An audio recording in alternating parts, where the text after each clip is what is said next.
It's a great honor. I've been asked before, and it's my third time now.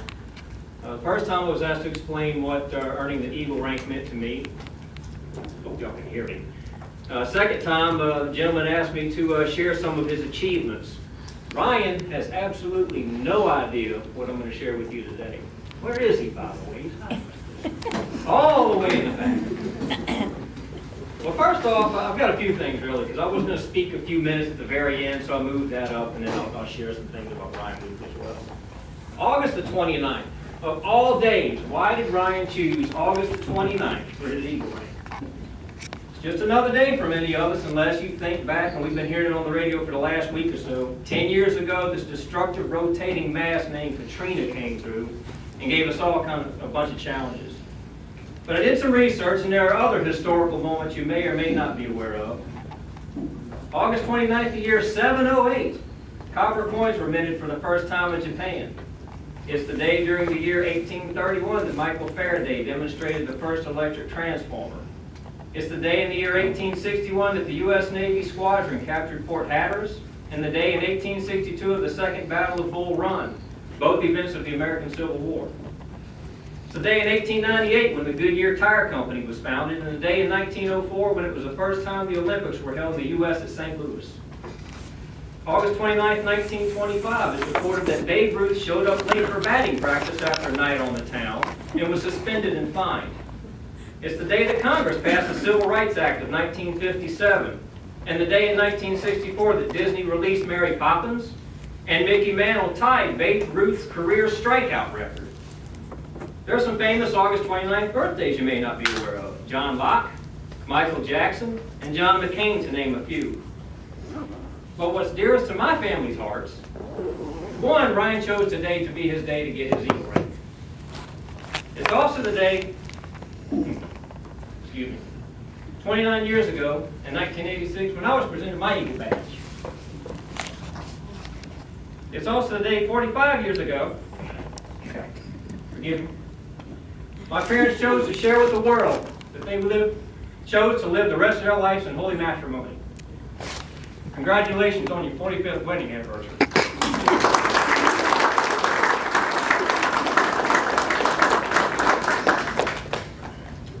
Hopefully that did it for me. All right, next on the list, perfection. Think for just a second what your definition is of perfection. Now, if I were to ask you if Boy Scout Troop 370 was perfect, most likely you would say no. That's because most of us have this concept, perfection means there's absolutely nothing wrong with it. If there's nothing wrong with it, it gets kind of boring, and God research, it's internet research, so it has to be accurate. As defined by Aristotle, that is perfect. One, which is complete, which contains all the requisite parts. Two, which is so good that nothing of the kind could be better. And three, which has attained its purpose. So let's start with the first concept. Troop 370 has all the requisite parts. Trained and dedicated leaders, a group of people giving almost all their spare time, patrols and youth leadership, a mostly boy-led troop, a place to meet, a chartered organization that supports them, the necessary equipment, and the most important part, a group of young men with the willingness to learn and grow and have a good time together. As for the second concept, of being so good that nothing of the kind could be better. Sure, there's probably other scout troops that are better at knot tying, canoeing, hiking, maybe they do more service projects, you get the point. But you can be assured there's always something about this troop that's better. Maybe it's just having a good time, and that puts us all back on an even playing field.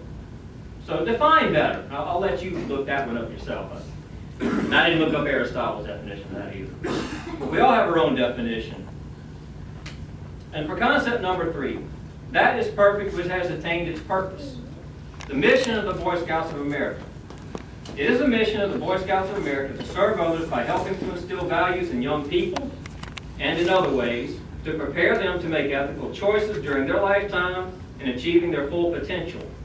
The values we strive to instill are based on those found in the Scout Oath and Law. The BSA's goal is to train youth in responsible citizenship, character development, and self-reliance through participation in a wide range of outdoor activities and educational programs. I've witnessed changes in my sons and other young men over the years. I've met past members and Eagles from this troop and have been impressed by every single one of them. This troop has opened the door to many things that these boys might otherwise have never been able to participate in. Nowhere in the mission statement is there mention of pushing young men to earn the rank of Eagle within 7 years' time. However, in order to earn the Eagle Scout rank, you must display responsible citizenship, a developed character. Yes, we have plenty of characters in this troop, but you know that's not what they are. And a sense of self-reliance, the ability to make ethical choices, or at least the ability to look back at a choice and realize if it was not the right, and on a daily basis abide by the Scout oath and law. So if a young man joins a Boy Scout troop, is taught the skills required, is encouraged and supported, and manages to earn the Eagle Scout rank, then wouldn't you agree that troop has served its purpose? Now take a look at that plaque on the wall. Over there you will see the names of 47 other young men who were or still are members of Troop 370, who over the years of this troop's existence have earned the rank of Eagle Scout. I would say that's solid proof that this troop has served its purpose, has the requisite parts, nothing of its kind is better, and has attained its purpose. So it's my opinion this troop has satisfied Aristotle's definition of perfection under the dedicated leadership of Mr. Jack Hitt, who was the troop's first Scoutmaster, Mr. Jerry Walker, where's Mr. Walker? Mr. Jerry Walker, and Mr. Gary Dolise as the past and current Scoutmasters of Troop 370. If you were in attendance today, then it's likely that you have in some way touched the lives of my 2 sons, as well as my daughters, mine and my wives over the years. My wife's. Make sure that came out right. I would like to thank each one of you I was counting them all. for all you have done and continue to do for one of the best youth programs offered. I have enjoyed and hope to continue to enjoy the friendships we've formed. So, now both my boys have earned the rank of Eagle and have managed to live past the ripe old age of 18, which means they can no longer be youth members in the scouting organization. My daughter, Savannah, somewhere out there hiding, has now turned 14. She's over here. Way over there. And is moving on to the venturing program, which means now I get to follow her into venturing, a new adventure. I also intend to get involved more in the Order of the Arrow program. So between venturing and OA, I hope to, cross paths with y'all a few times over the next years, and maybe a few Thursday nights as well. My family and I have had a great time sharing the years with each of you, and I'd like to say thanks once again. Now for the fun part. July 2nd, 1997. Ryan was just as stubborn that day as he is any other day today. He took his pretty sweet time coming into this world that day, just like he took his pretty sweet time completing the requirements for the Eagle rank. If procrastination was a merit badge, I wonder, would it be the first or the last one he earned? Would it have a 90-day requirement? Still be working on that one. We should check the record book to see if he has the longest standing as a Star or Life Scout. Really? 4 years as a Star Scout, Ryan? All those feet kicking it the last few months to get you moving. In our first apartment, Ryan decided it was fun to slide, roll, or bounce down the stairs. So at the top, we installed a baby gate. He would climb over that gate, so we installed a second one. He climbed over both and would laugh the entire fall down the stairs. Nothing interrupts your late night quiet time movie than the sound of your 1-year-old tumbling down the stairs. Sometime during his climbs and falls out of his crib onto the floor or over that baby gate and down the stairs, he managed to get a small fracture right above his ear on his head. For those of you familiar with Ryan, you now know the rest of the story. Brain damage.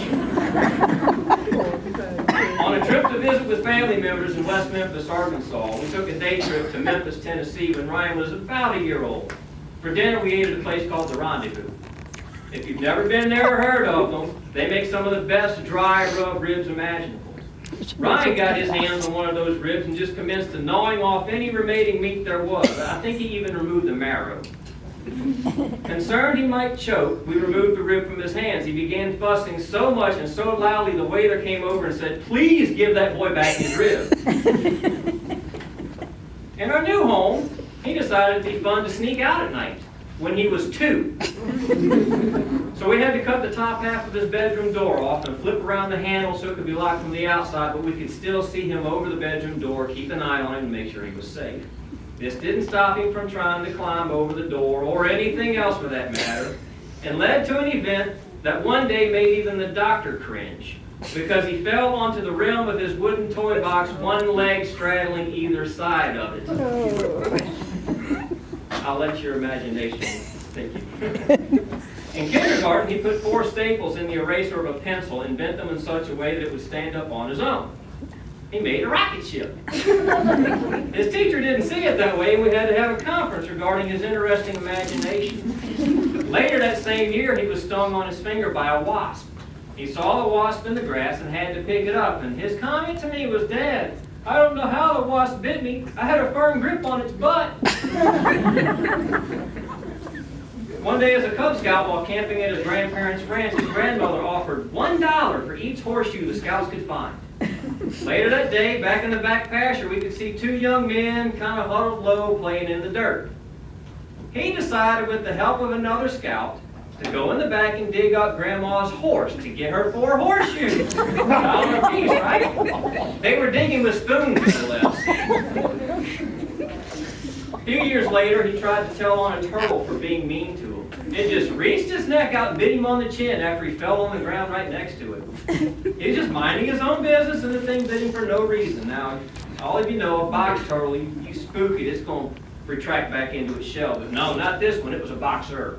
Reminds me of an old Looney Tunes cartoon. I guess that turtle was just as different as the vehicle we've been letting him drive.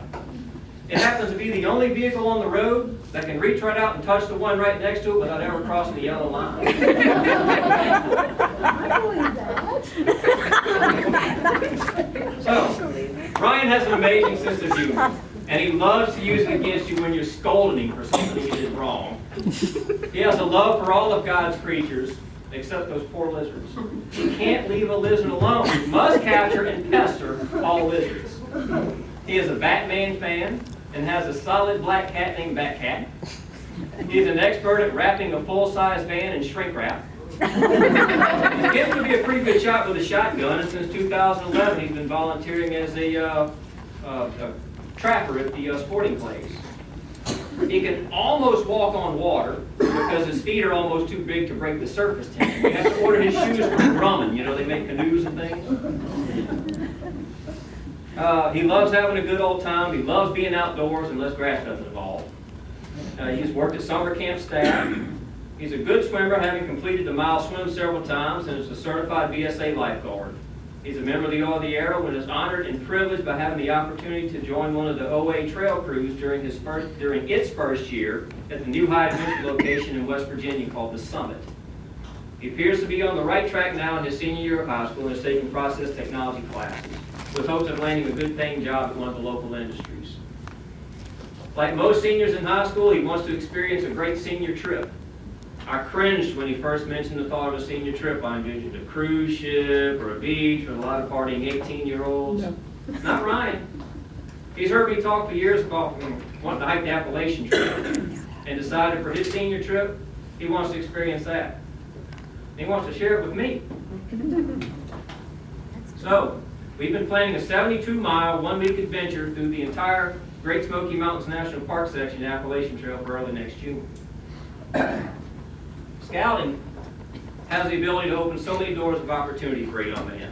He just has to be willing to open them and step through. Ryan has opened many of those doors and taken those steps. Of course, he opened a few other doors along the way we won't speak of. But he has worked hard, is comfortable with who he is, isn't afraid to have a different opinion. He cares for those around him, and he has earned the right to join the 4%, the Eagle Scouts. Congratulations, Ryan.